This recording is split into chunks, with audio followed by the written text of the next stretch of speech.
Hello, and welcome to the first ever episode of the Dog Pound Rundown. This will be a weekly show recapping the events that happened at Old Rochester Regional High School in the previous week.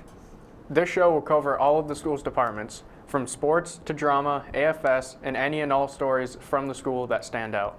Today, we will touch upon topics like both the boys hockey and boys basketball team fighting side by side to win the state champion, Aaron Norcross, a local guitar prodigy, and also we will have an interview with the stars of the boys track team fresh off their state win.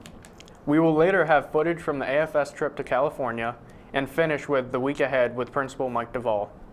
Stay tuned to the end for Aaron Norcross playing through the credits. First, let's talk about the boys basketball team. Coming back from being down 18 in the second half against Cardinal Spellman, then tied with a minute left, we pick up on the action of the last possession. Cardinal Spellman inbounding the ball, 17 seconds left, tied at 66. Coming down the court. And then a blocked pass by Jacob Caffarella gets the ball to Matt Valls. Up to Russell Noonan to finish with the game-winning layup. And as you can see, Spellman's three is no good, which sets off the Dog Pound to storm the court in celebration.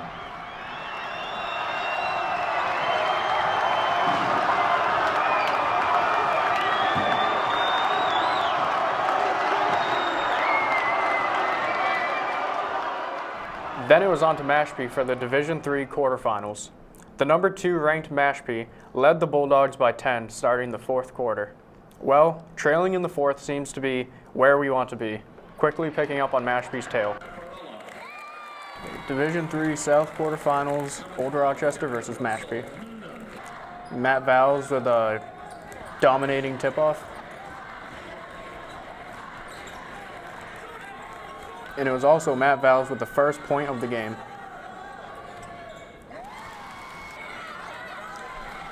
Junior Jason Gamach got the ball stolen, but followed him down for the block at the backboard.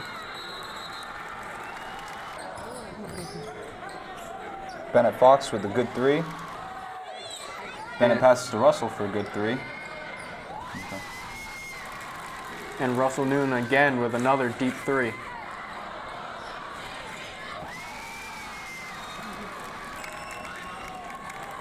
We got Bennett Fox charging in with a good drive, good for two.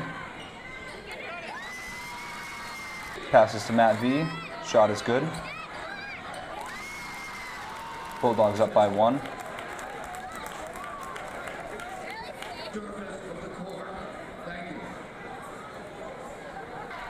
Minute left, up by 2. J-Caf goes down the court, and Matt V with the powerful layup. He'll go to the line for the three-point play. And the foul shot is good, putting the nail in the coffin for this 5-point victory over Mashpee. Sad to say, the girls basketball team lost last week 51-32 against Rockland in the first round of the playoffs. I'm sure the team is going to miss all their seniors, and good luck to them next season. That's just one ORR team heading to the South semifinals. The ORR Fairhaven hockey team is blazing their own trail to the semis. After a commanding win over Foxborough, shutting them out 9-0 with the help from their brick wall in the net, Chase Cunningham. Then it was on to Hopkinton, and this one was close.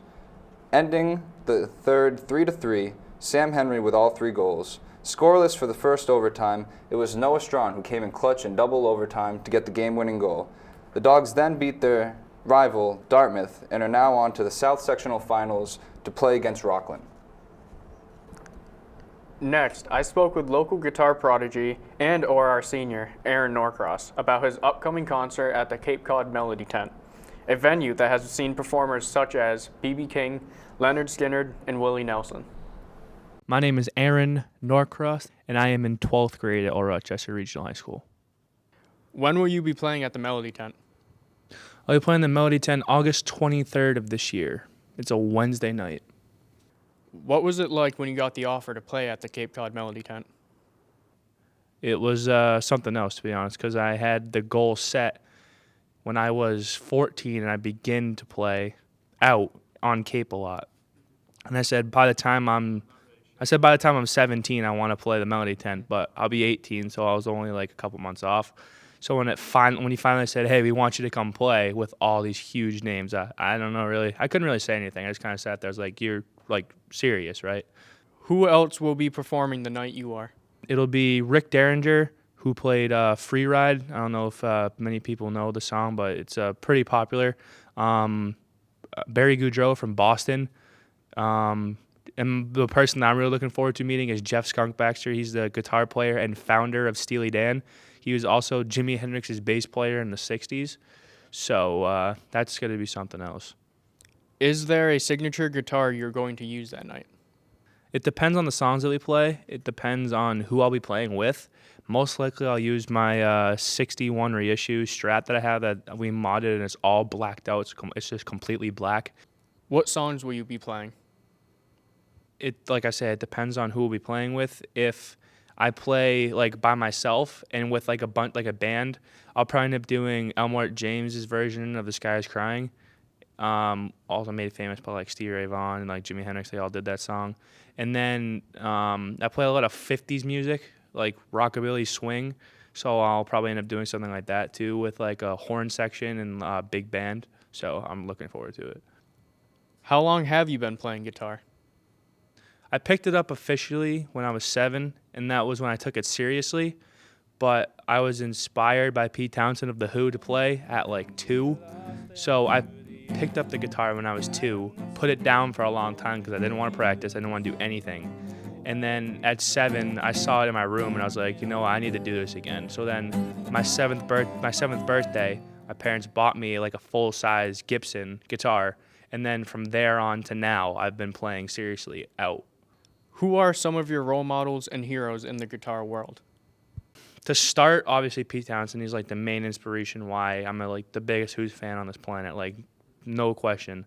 If I was to say now, I would say Cliff Gallup from Gene Vincent and the Blue Caps. They're a 50s rockabilly band. Danny Gatton, Eddie Cochran. For rockabilly side, for blues, Stevie Ray Vaughan, obviously. Jimi Hendrix, Albert Collins, B.B. King. That's probably the main ones. Have you always performed solo? No, I've actually always been with a band. I've done a few solo shows here and there, but they were just kind of like 20-minute sets just for like warm-ups or like just to show. Like it's not anything like major. Now that I've been playing for a while and to make like a little extra money, I'll probably end up making a solo show so I can play 3 hours just by myself. So that's probably soon to come. How much will the tickets cost to go to the show? I don't know if it's been publicly announced yet. Since it's the Melody Tent, they probably won't be that expensive. I'm thinking between probably $40 and $50 a ticket probably. I'm really excited for this and putting all the time and effort in that I have been for the past professionally 5 years, like playing out Wise and stuff, for it to finally like pay off for me, like pretty much being on the grind for 4 years and just like playing show after show. Last Sunday was my 500th show in 4 years. So I average about 125 a year. I play probably between 10 and 12 times a month. And now that I have an original record coming out pretty soon, and I'm making all original music, that should be out within the next 6 months. So by the time I play the show, I'll be able to sell like merchandise and my album there. And then that'll be sent to Brian Setzer from the Stray Cats and the Brian Setzer Orchestra because I met him last year and he wants to get it. So there's a lot of irons in the fire right now that as soon as they all pull through, that my dream of being like professionally like noticed and nationally noticed could finally actually come true. Wow, I had no idea Aaron was that good at guitar. I know. Last time I saw him play was Guitar Hero at my house in elementary school. Next, our very own Amanda Caldwell went with AFS to California from March 1st to March 4th. They went to places such as the Sacramento Zoo and even got to see Alcatraz on a boat tour of San Francisco. Amanda departed Logan Airport Wednesday morning.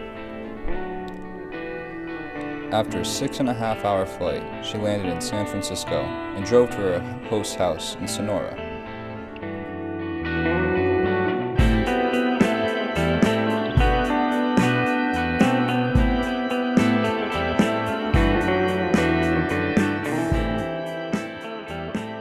She woke up the next morning and attended a couple of classes at Sonora High School with her hosts.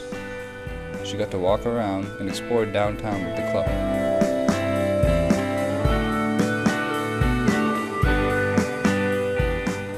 After, the group made their way to Moaning Cavern and traveled down a narrow staircase and another spiral staircase for a total of 165 feet down the vertical chamber.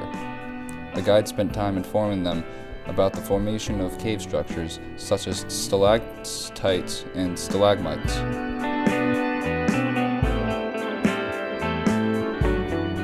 They woke up early the next morning and headed to the Sacramento Zoo, where Amanda got some great footage of the animals.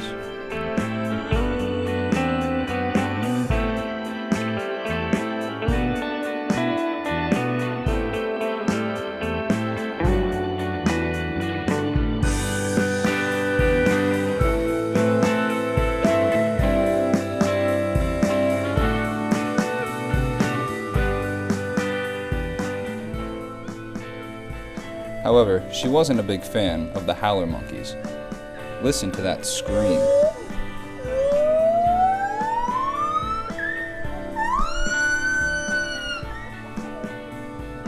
After the zoo, they visited stores in Old Town Sacramento. On their last day in California, they visited San Francisco. They walked around the pier and took a ferry ride under the Golden Gate Bridge.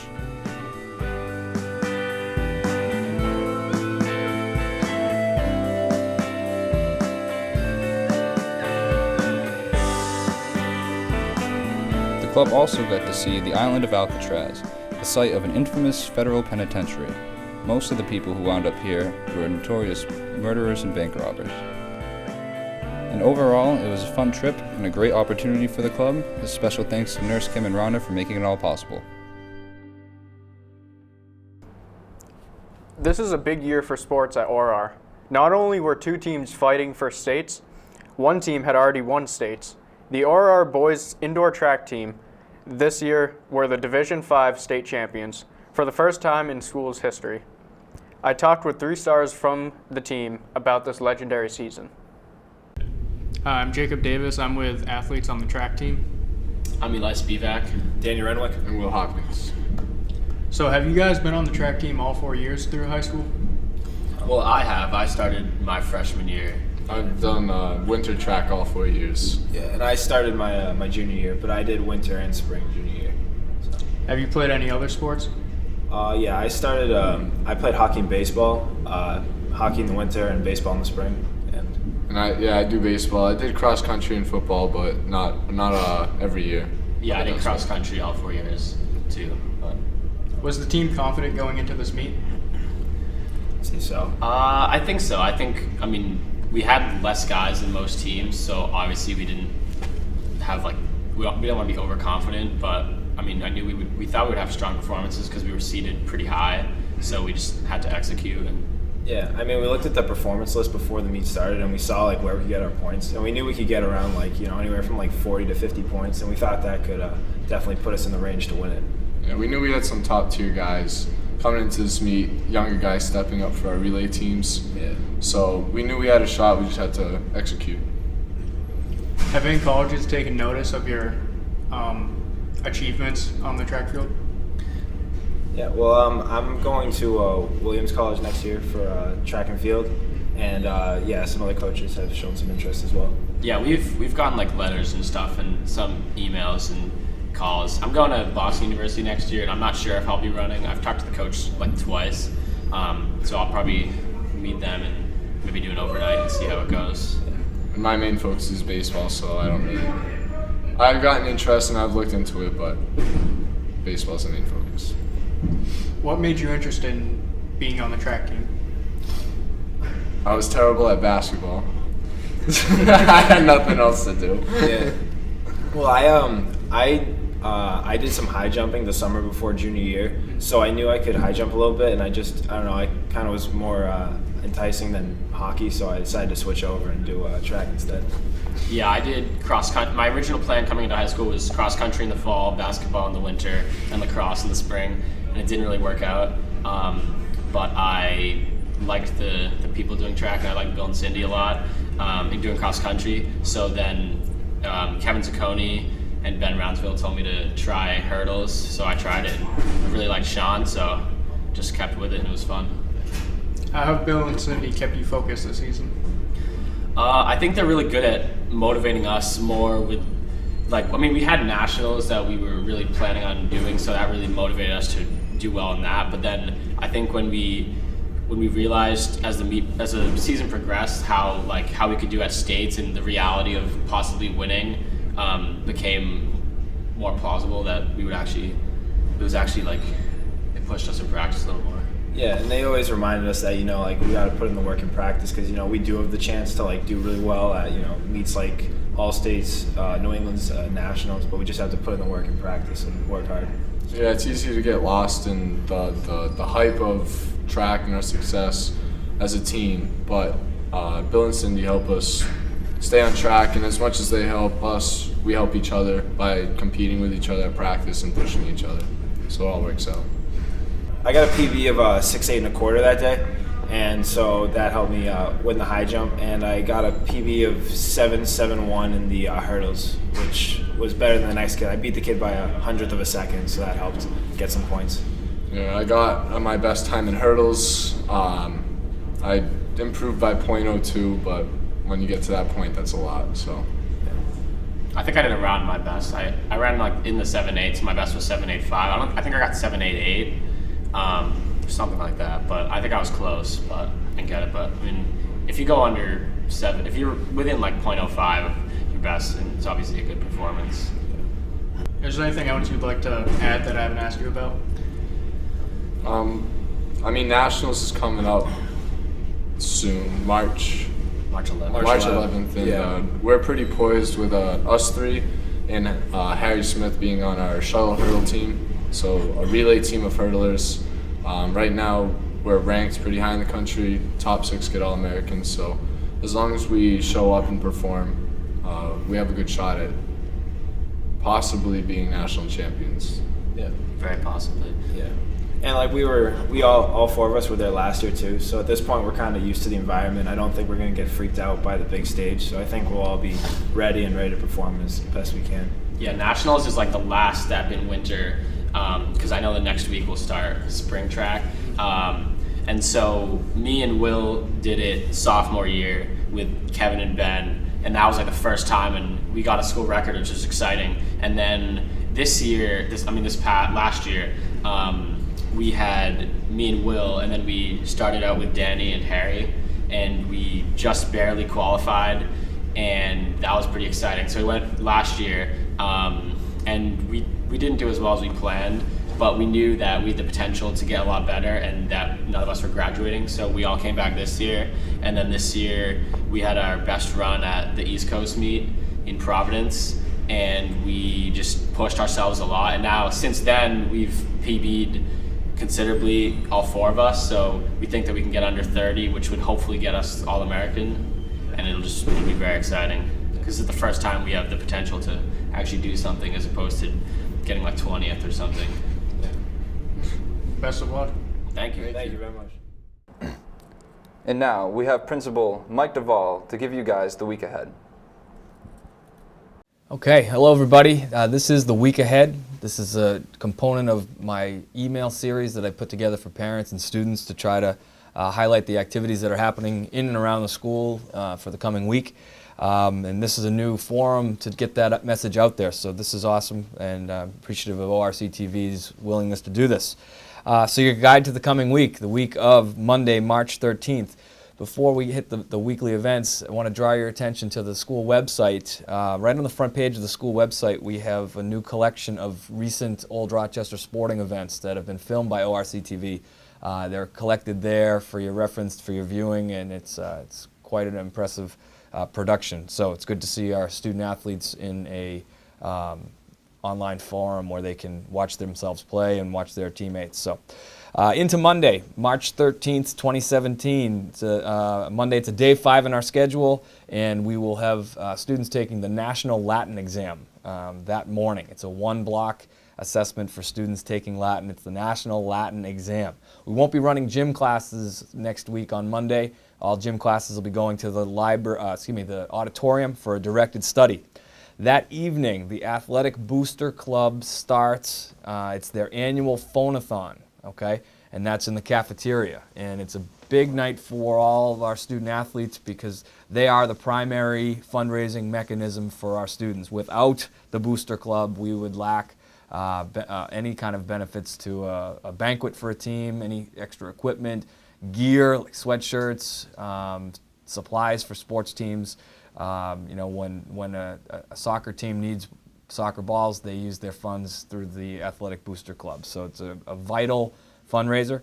On Monday, girls tennis, girls and boys basketball, and baseball will be manning the phones at the phone-a-thon. So those of you in the community, be ready to get a phone call from a current student athlete at Old Rochester.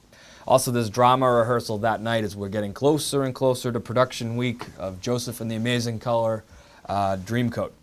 So we are into Tuesday, March 14th. It's a day 6th.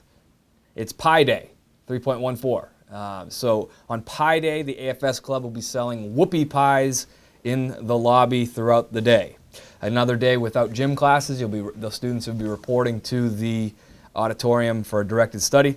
Lunch is going to be tacos, and a really awesome event in the evening at 6:30. The Friends of Old Rochester Music put on a concert series for all students in the elementary schools up and through senior high school. It's the instrumental concert. So the bands from each of the elementary schools, the junior high, the senior high, are putting on a concert at 6:30 in the gymnasium. It's a great take every year to see musicians of all ages in the district.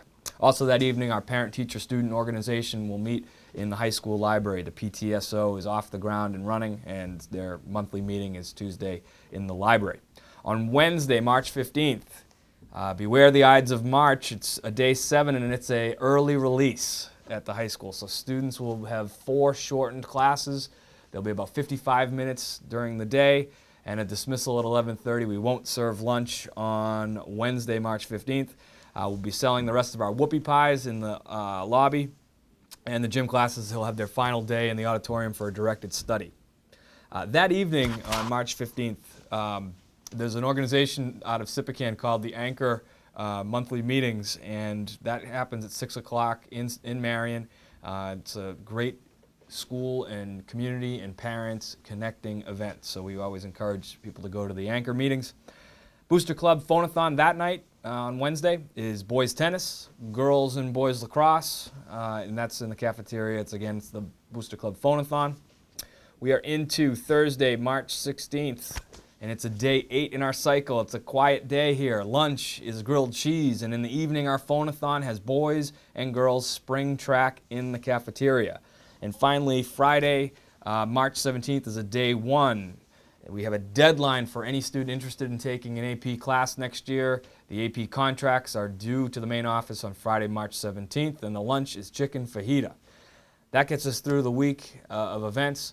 I'd be remiss to not mention that on Sunday, March 12th, our boys ice hockey team is in the South Final at 3:15 at Gallo Rink in Bourne against Rockland. They've had an amazing season. They won last night against Dartmouth 6-3. It was a great school event, very well attended by the entire community.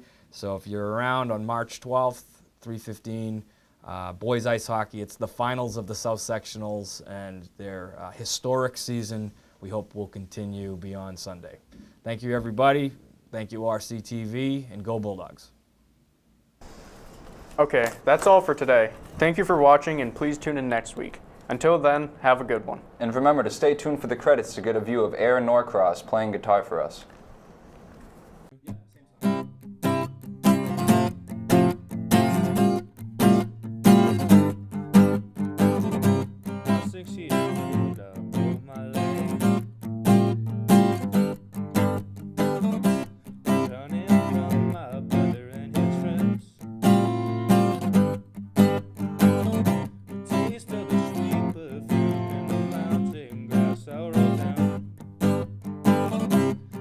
Good.